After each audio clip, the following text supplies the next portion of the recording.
आज हवनों कर लिया आप लोग, क्या कीजिएगा अभी आगे? नीति निर्माताओं के लिए महोदय कहा गया है कि जब नीति का निर्माण होता है ना, तो जिंदा तो छोड़िए, पशु पक्षी तो छोड़िए, मुर्दा तो छोड़िए, पेट में पल रहा बच्चा भी उस नीति से प्रभावित होता है।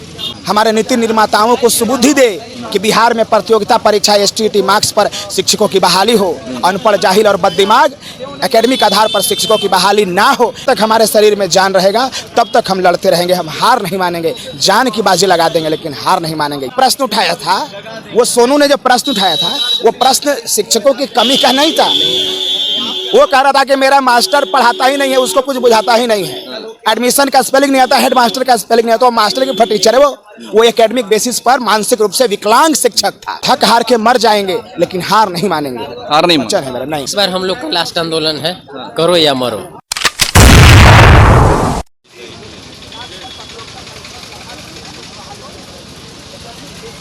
एक लंबे समय से STT के अभ्यर्थी जो है अपनी नियुक्ति को मांग को लेकर काफी समय से धरना प्रदर्शन कर रहे हैं। आप देखिए कि कभी बेल मुंडवाते हैं और आज हवन भी किया, आज हवनों कर लिया आप लोग, क्या कीजिएगा अभी आगे? नीति निर्माताओं के लिए महोदय कहा गया है कि जब नीति का निर्माण होता है ना, तो जिंदा तो छोड़िए, पशु पक्षी तो छोड़िए, मुर्दा तो छोड़िए, पेट में पल रहा बच्चा भी उस नीति से प्रभावित होता है।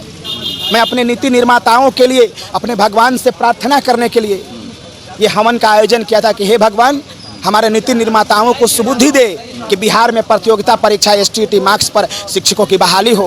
अनपढ़, जाहिल और बददिमाग एकेडमिक आधार पर शिक्षकों की बहाली ना हो, यही हमारा मांग। कब तक लड़ते रहेगा पढ़े लिखे युवक? कब तक रहेगा? जब तक हमारे शरीर में जान रहेगा तब तक हम लड़ते रहेंगे, हम हार नहीं मानेंगे। जान की बाजी लगा देंगे लेकिन हार नहीं मानेंगे, ये बात आप याद करें। सोनू ने जिस सिस्टम को लेकर सवाल किया था नीतीश कुमार जी से कि टीचर्स की कमी है, पढ़ाई नहीं सही, अगर आप लोग जैसे को नियुक्त किया जाए तो क्या सिस्टम सही नहीं सुधर नहीं सकता है? क्या वो नेत्रहाट में पढ़ के ही IAS बनेगा? सोनू ने जो प्रश्न उठाया था,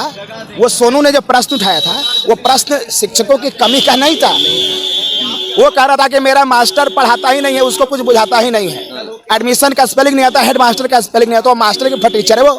वो एकेडमिक बेसिस पर मानसिक रूप से विकलांग शिक्षक था। अगर आप जैसे टीचर अगर पढ़ाते तो उसकी ये शिकायत नहीं ना होती? कोई दिक्कत नहीं है, कोई दिक्कत नहीं है। हम यही तो कह रहे हैं, प्रतियोगिता परीक्षा के आधार पर शिक्षकों की नियुक्ति हो बिहार में। हम यही कहने आए हैं और हम यही कहना चाहते हैं। और आगे क्या क्या करना है? कितनी लंबी लड़ाई चलेगी? ये जब तक हमारी मांगे नहीं मानी जाएगी, हम इस धरती पर संघर्ष जारी करेंगे, प्राण की बाजी लगा देंगे, जान की बाजी लगा देंगे लेकिन हार नहीं मानेंगे। यही संकल्प के साथ हम यहाँ आएंगे, लौट के नहीं जाएंगे। सरकार को हमारी बात माननी होगी, नीति में बदलाव करना होगा, तभी हम जाकर के अपनी बात को मानेंगे। थक हार के आप बैठ जाइए? थक हार के मर जाएंगे लेकिन हार नहीं मानेंगे। हार नहीं नहीं। क्या कहेंगे? इस बार हम लोग का लास्ट आंदोलन है, करो या मरो। जब तक सरकार सुनती है तब तक हम लोग कंटिन्यू रहेंगे, बस कंटिन्यू रहे। जी बिल्कुल। ये सारी बातें देखिए कि STT के अभ्यर्थी जो कि करो या मरो का नारा दे रहे हैं कि इस बार इनका लास्ट आंदोलन है, इसके बाद या तो फिर करो या मरो। अब देखिए यहाँ पे अब बहुत सारे अभ्यर्थी हैं जो कि बेल मुंडवा के और आज हवन कुंड रखा हुआ है,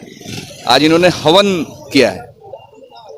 देखिए यहाँ पे और भी अभ्यर्थी हैं जो कि सोए पड़े हुए हैं और इंतज़ार में है कि शायद बिहार की सरकार और बिहार के जो शिक्षा मंत्री इनकी बातों को सुने। अब इनकी लड़ाई कब तक लंबी चलेगी ये तो यही बता सकते हैं।